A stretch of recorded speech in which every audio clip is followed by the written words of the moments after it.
When people talk about moving abroad for work, the conversation usually starts and ends with salary, right? But salary is only one variable and often not the most important one.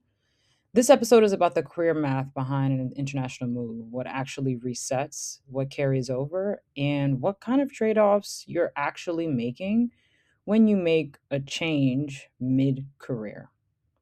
So, a higher salary does not always necessarily mean higher upside. One of the biggest assumptions people make is that higher salary is just guaranteed to lock in your future. Sometimes it does, and often it doesn't.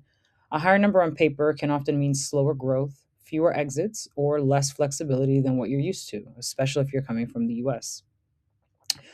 Titles don't particularly also travel well across borders. What does travel are skills, especially the ones that compound over time. When I moved, I stayed in the same field, but the weight of the seniority felt different because of the responsibilities. What mattered more was how transferable my judgment, execution, and problem solving actually were inside of a new system, and that becomes clear very fast. Compensation structures often reset more than people expect with a move. Equity looks and behaves differently, bonuses behaves differently. Growth paths aren't always linear or even visible in the same way. This doesn't make international roles worse, it just means you're playing a different game and that you need to rethink retirement planning because there's a different rules and different timelines.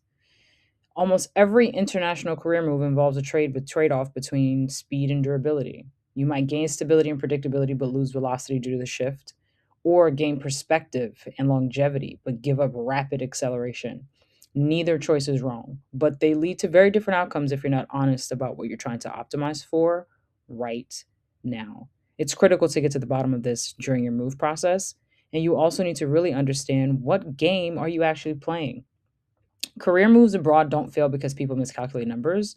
They fail because people miscalculate intent. Before you jump the pond or to any new geography, it's really worth asking yourself, am I optimizing for momentum, sustainability, optionality, or focus? The right move depends on the game that you're deciding to play in this phase of your life. And it's critical to understand that before putting anything in any single box.